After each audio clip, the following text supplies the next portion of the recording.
നമ്മുടെ ക്ലാസ് ആരംഭിക്കുകയാണ്. കഴിഞ്ഞ ക്ലാസ്സിൽ നമ്മൾ പറഞ്ഞു നിർത്തിയ സീറോ ഓർഡർ റിയാക്ഷനെ കുറിച്ചാണ്. സീറോ ഓർഡർ റിയാക്ഷൻ എന്ന് പറയുമ്പോൾ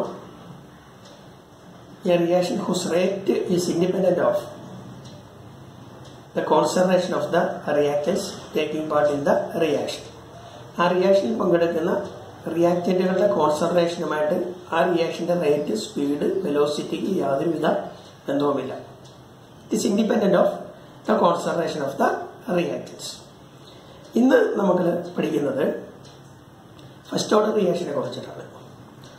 ഫസ്റ്റ് ഓർഡർ റിയാക്ഷൻ എന്ന് പറയുമ്പോൾ the rate of the reaction depends on the concentration of only one reactant.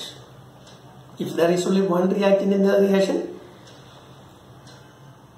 നമുക്ക് സംശയിക്കേണ്ട കാര്യം വരുന്നില്ല. ആ റിയാക്റ്റന്റിന്റെ കോൺസെൻട്രേഷന് മാത്രം ആനുപാതികമായിരിക്കും.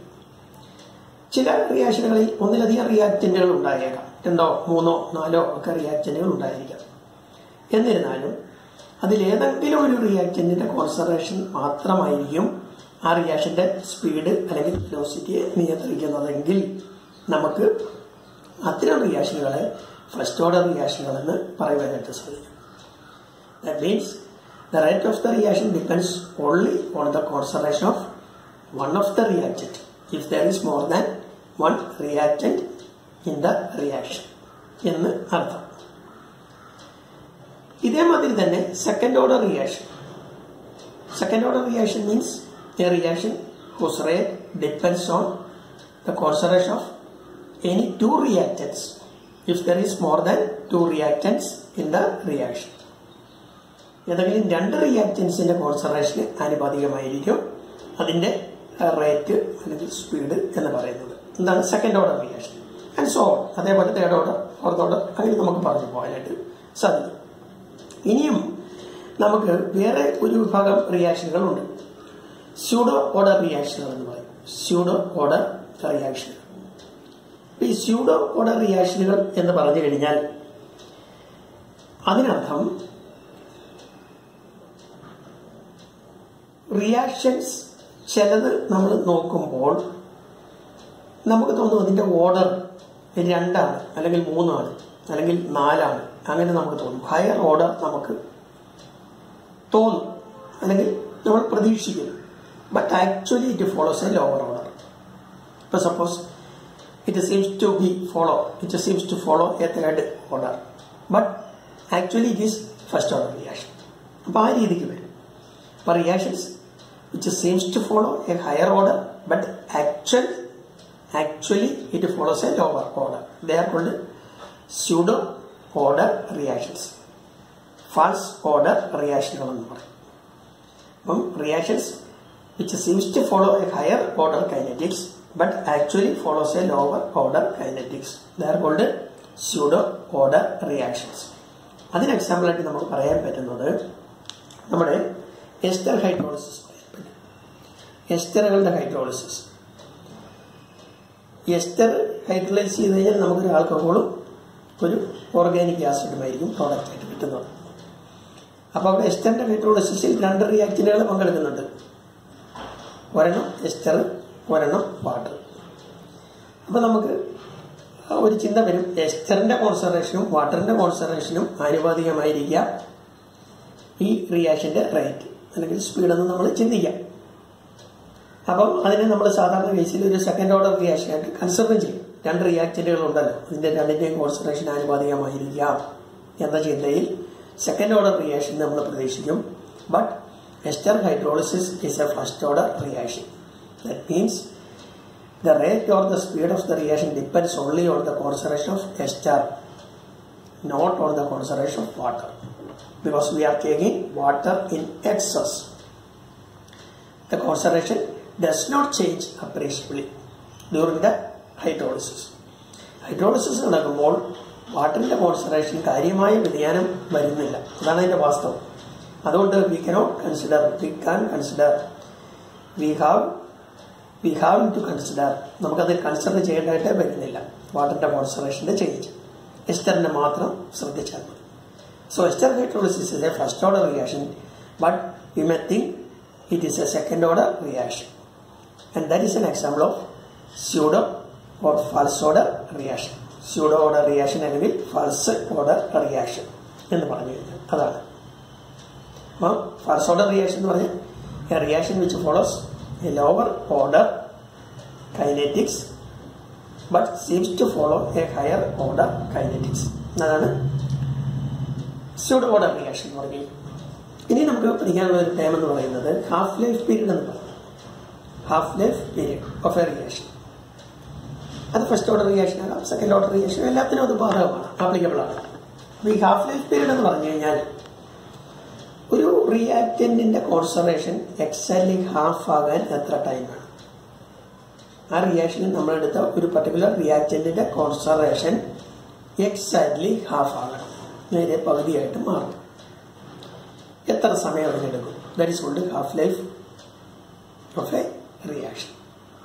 ഫോർ എക്സാമ്പിൾ, നമ്മൾ 1 molar concentration of the reactant എടുത്തു. അപ്പോൾ ഹാഫ് ലൈഫ് പീരീഡിന് ശേഷം അതിന്റെ കോൺസെൻട്രേഷൻ എത്രയായിരിക്കും? ഹാഫ് ലൈഫ് പീരീഡ് എന്ന് പറയുന്ന ടൈം എത്തുമ്പോൾ അതിന്റെ കോൺസെൻട്രേഷൻ 0.5 മോളാർ ആകും. ഇനി നമ്മൾ 0.5 മോളാർ കോൺസെൻട്രേഷൻ ആണ് ഒരു റിയാക്റ്റന്റിന്റെ എടുത്തതെന്ന് വിചാരിക്കുക. അങ്ങനെയാണെങ്കിൽ ഹാഫ് ലൈഫ് പീരീഡിന്റെ സമയത്ത് എത്രയായിരിക്കും അതിന്റെ കോൺസെൻട്രേഷൻ? ആ സമയത്ത് 0.25 molar concentration. Anyway, half-life period of a reaction is the time taken to reduce the initial concentration to exactly half. Half-life period is the time taken to reduce the initial concentration of the reactant to exactly half of its value. അതിന്റെ initial കോൺസെൻട്രേഷന്റെ നേരെ പകുതിയാകുവാൻ വേണ്ട സമയമാണ് എന്ത്? Half life period of a reaction. T half, small letter T raised half, അതാണ് അതിന്റെ simple എന്ന് പറയുന്നത്. Half life period of a reaction. First order റിയാക്ഷനെ സംബന്ധിച്ചിട്ട് ഈ ഹാഫ് ലൈഫ് പീരീഡും അതിന്റെ റേറ്റ് കോൺസ്റ്റന്റ് കെയും തമ്മിൽ ഒരു റിലേഷൻ ഉണ്ട്, ഒരു equation. That is called the relation between half-life period and the rate constant of a first-order reaction. ആ റിലേഷൻ ഇതാണ്. Rate constant K is equal to 0.693 divided by T half. എന്നോട് പറയാം, rate constant K is equal to 0.693 divided by T half. എന്ന് വെച്ചാൽ rate constant is equal to 0.693 by half life period. തിരിച്ചും പറയാം, T half or half life period is equal to 0.693 divide by rate constant K. രണ്ട് രീതിയിൽ നമുക്ക് എഴുതാനായിട്ട് സാധിക്കും. ഇനി നമുക്ക് പഠിക്കാനുള്ള ഒരു കൺസെപ്റ്റ് എന്ന് പറയുന്നത് Arrhenius concept of reactions, Arrhenius theory of reaction. അപ്പൊ അത് ഒരു 3-4 ചെറിയ പോസ്റ്റുലേറ്റുകൾ ചേരുന്നതാണ് അരീനിയസ് തിയറി എന്ന് പറയുന്നത്. നമുക്കതിനെ 1 by 1 ആയിട്ട് പറയാം. ഒന്നാമത്തെ പോസ്റ്റുലേറ്റ് ഇത്രയേ ഉള്ളൂ. A reaction occur due to the collision between reactant molecules. ഒരു റിയാക്ഷൻ സംഭവിക്കുന്നത് ആ റിയാക്റ്റന്റ് മോളിക്യൂൾസിന്റെ പരസ്പരമുള്ള കൊളീഷൻ കൂട്ടി ഇടികൊണ്ടാണ്. ഇതാണ് ഒന്നാമത്തെ പോസ്റ്റുലേറ്റ്. രണ്ടാമത്തെ പോസ്റ്റുലേറ്റ് പറയുന്നത് all the collisions are not effective collisions. All the collisions are not effective collisions. രണ്ടാമത്തെ പോസ്റ്റുലേറ്റ് അതാണ് പറയുന്നത്. എല്ലാ കൊളീഷനുകളും എന്തല്ല? എഫക്റ്റീവ് അല്ല. എഫക്റ്റീവ് കൊണ്ട് ഉദ്ദേശിക്കുന്നത് എന്താണ്? റിയാക്റ്റൻസ് കൊളൈഡ് ചെയ്ത് അല്ലെങ്കിൽ റിയാക്ട് ചെയ്ത് പ്രോഡക്റ്റ് ആയിട്ട് മാറണം. അപ്പൊ പ്രോഡക്റ്റ് ഫോർമേഷന് അനുകൂലമല്ലാത്ത, അനുയോജ്യമല്ലാത്ത കൊളീഷനുകളാണ് ഇൻഎഫക്റ്റീവ് കൊളീഷൻസ്. അപ്പോൾ അങ്ങനെ എല്ലാ കൊളീഷൻസും എന്തല്ല? എഫക്റ്റീവ് അല്ലെന്നാണ് രണ്ടാമത്തെ പോസ്റ്റുലേറ്റ് പറയുന്നത്. ഇനി മൂന്നാമത്തെ പോസ്റ്റുലേറ്റ് പറയുന്നത് ഈ കൊളീഷനെ കുറിച്ചിട്ട് തന്നെയാണ്. only those collisions in which the molecules having a minimum energy called threshold energy. എന്താണ് പറയുന്നത്? only those collisions in which the molecules having a minimum energy called threshold energy can make effective collision. അപ്പം minimum threshold energy എന്ന് പറയുന്ന ഒരു minimum energy ഉള്ള മോളിക്യൂൾസിന്റെ collisions മാത്രമേ എന്തായിട്ട് മാറുന്നുള്ളൂ? Effective collisions ആയിട്ട് മാറുന്നുള്ളൂ. അടുത്ത പോസ്റ്റുലേറ്റ് പറയുന്നത് even though the molecules have threshold energy their collision may not be effective. ഈ മോളിക്യൂൾസിന് ത്രെഷോൾഡ് എനർജി ഉണ്ടെങ്കിലും അവരുടെ കൊളീഷൻസ് എന്ത് ആകാതിരിക്കാം, എഫക്റ്റീവ് ആകാതിരിക്കാം. അപ്പോൾ എഫക്റ്റീവ് ആവണമെങ്കിൽ ഒരു കണ്ടീഷൻ കൂടെ സാറ്റിസ്ഫൈ ചെയ്യണമെന്ന് അർത്ഥം. ആ കണ്ടീഷൻ എന്ന് പറയുന്നത് ഇതാണ്: the molecule should collide in proper geometrical alignment.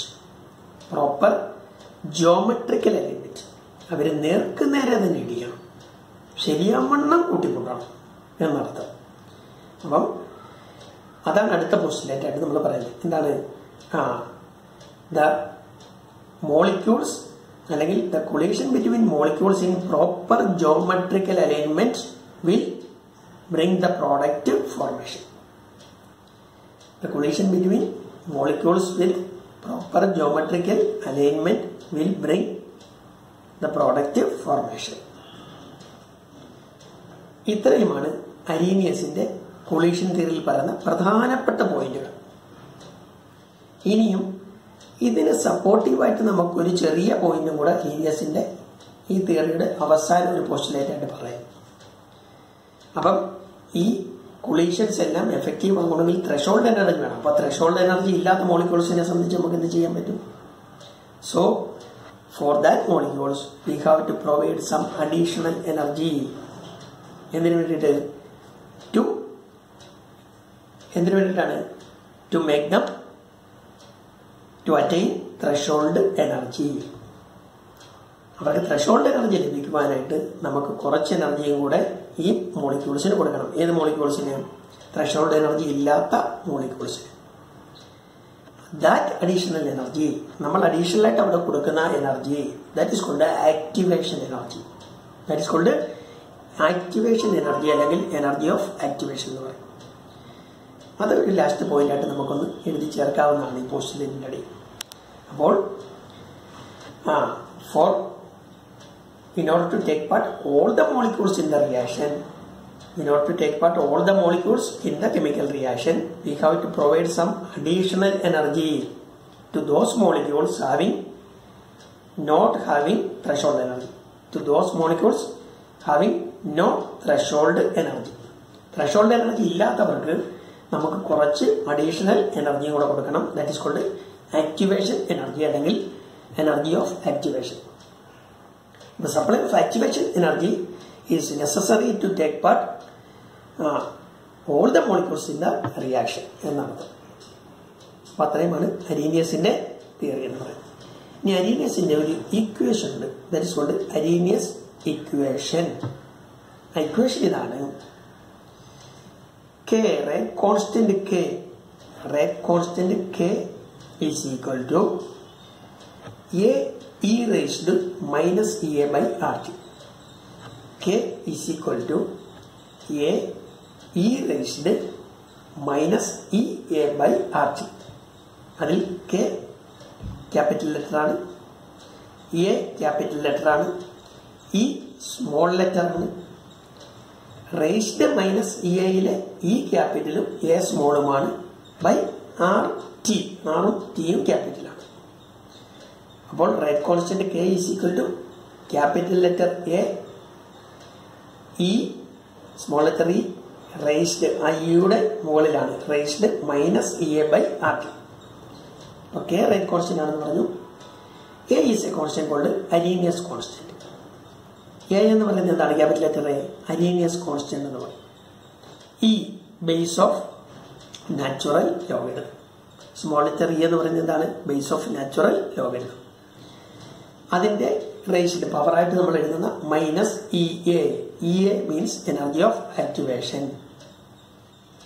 പിന്നെ ഡിവൈഡ് ബൈ RT. അതിലെ R universal gas constant, T the temperature, T the temperature. Equation പഠിച്ചിരിക്കുന്നു. K is equal to A e raised minus EA by RT. ആ terms നമ്മൾ എഴുതാനായിട്ട് പഠിച്ചിരിക്കണം.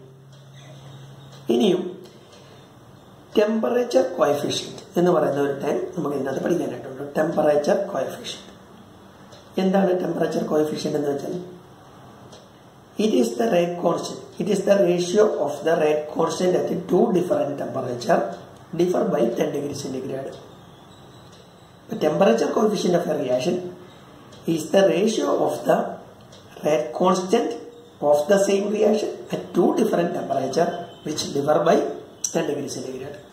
എന്ന് വെച്ചാൽ ഒരേ റിയാക്ഷന്റെ 10 ഡിഗ്രി വ്യത്യാസത്തിൽ നമ്മൾ കണ്ടെത്തുന്ന റേറ്റ് കോൺസ്റ്റന്റുകളുടെ ഒരു റേഷ്യോ ആണ്. That is called temperature coefficient of a reaction. The temperature coefficient is equal to rate constant of a reaction at T degree centigrade divided by rate constant of the reaction at T plus 10 degree centigrade. The temperature coefficient of a reaction is equal to rate constant of a reaction at T degree centigrade divided by rate constant of the same reaction at T plus 10 degree centigrade. 10 degree വ്യത്യാസത്തിലുള്ള rate constant 10 degree കുറഞ്ഞുള്ളതും തമ്മിലുള്ള ratio, that is called temperature coefficient എന്ന് പറയുന്നതാണ്. അപ്പം ഈ കാര്യം ഒന്ന് അറിഞ്ഞിരിക്കണം.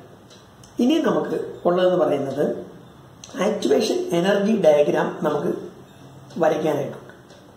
ഒരു റിയാക്ഷന്റെ ആക്ടിവേഷൻ എനർജി ഡയഗ്രാം നമ്മളോട് ചോദിക്കും. അപ്പം നമുക്ക് വൈ ആക്സിസിൽ എനർജി കാണിക്കണം. വൈ ആക്സിസിൽ എനർജി നമ്മൾ കാണിക്കും. എക്സ് ആക്സിസിൽ നമ്മൾ progress of the reaction means reactant product ആയിട്ട് മാറുന്ന അതും കാണിക്കും. കാണിച്ചു കഴിയുമ്പോൾ ചെറിയൊരു ഹില്ല് പോലെ, ഒരു മല പോലെ നമുക്കൊരു റിയാക്ഷൻ അതിന്റെ കോഴ്സ് ഇങ്ങനെ വരയ്ക്കാനായിട്ട് പറ്റും. അവിടെ നമ്മൾ റിയാക്റ്റന്റ് പ്രോഡക്റ്റ് ആയിട്ട് മാറുന്നതാണ് കാണിക്കുന്നത്. അപ്പം റിയാക്റ്റന്റിന്റെ ഒരു എനർജി ആക്സിസിൽ ഒരു പർട്ടിക്കുലർ ലെവലിലായിരിക്കും റിയാക്റ്റന്റ് വരയ്ക്കുന്നത്. പ്രോഡക്റ്റ് വരയ്ക്കുന്നത് ഏതായാലും റിയാക്റ്റന്റ് പ്രോഡക്റ്റ് ആയിട്ട് മാറുമ്പോൾ മറ്റൊരു വസ്തുവായിട്ട് മാറുന്നു. തീർച്ചയായിട്ടും എനർജിക്ക് അതിന് വ്യത്യാസം കാണും. ഒന്നുകിൽ റിയാക്റ്റന്റിനെക്കാട്ടിലും കൂടുതൽ അല്ലെങ്കിൽ കുറവ്.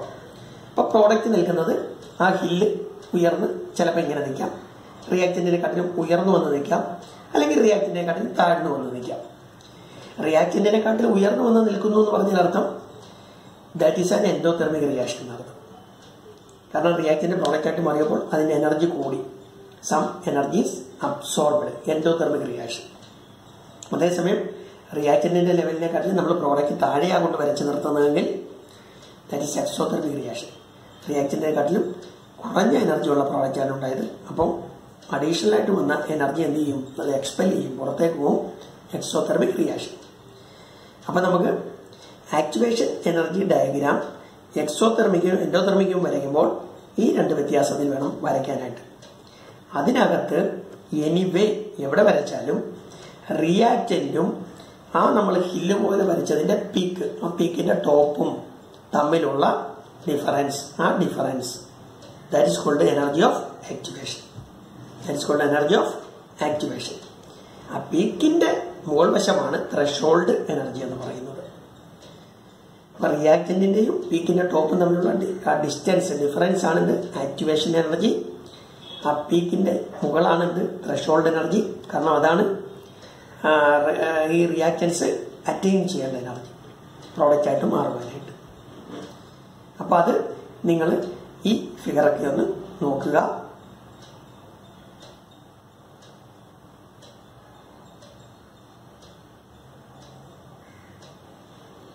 ഇന്നത്തെ ക്ലാസ് നമുക്ക് ഇവിടെ നിർത്താം.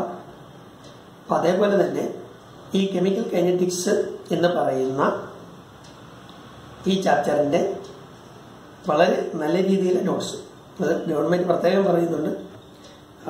വിക്ടേഴ്സ് ചാനൽ നിർബന്ധമായിട്ട് നിങ്ങൾ കാണണം. അതേപോലെ തന്നെ ഈ നോട്ട്സ് ഒരു അധ്യാപകൻ വളരെ ചെറുതായിട്ട് തയ്യാറാക്കിയതാണ്. നമുക്ക് ക്ലാസ് എടുക്കുമ്പോൾ അതിനകത്ത് ഈ ബോർഡിൽ എഴുതുന്ന പോലെ എല്ലാ കാര്യങ്ങളും എഴുതി കാണിക്കാനായിട്ട് ബുദ്ധിമുട്ടുണ്ട്. അപ്പം നമ്മൾ ആ നോട്ട്സും കൂടെ അയച്ച് ഞാനിപ്പം ഈ ഗ്രൂപ്പിൽ ഇട്ടിട്ടുണ്ട്, ഈ ചാപ്റ്ററിന്റെ മുഴുവൻ. അപ്പം ഈ പഠിപ്പിച്ച കാര്യങ്ങൾ ആ നോട്ട്സുമായിട്ടും കൂടെ ഒന്ന് ഒത്ത് നോക്കണം. ഇന്നത്തെ ക്ലാസ് നമുക്ക് നിർത്താം. നന്ദി, നമസ്കാരം.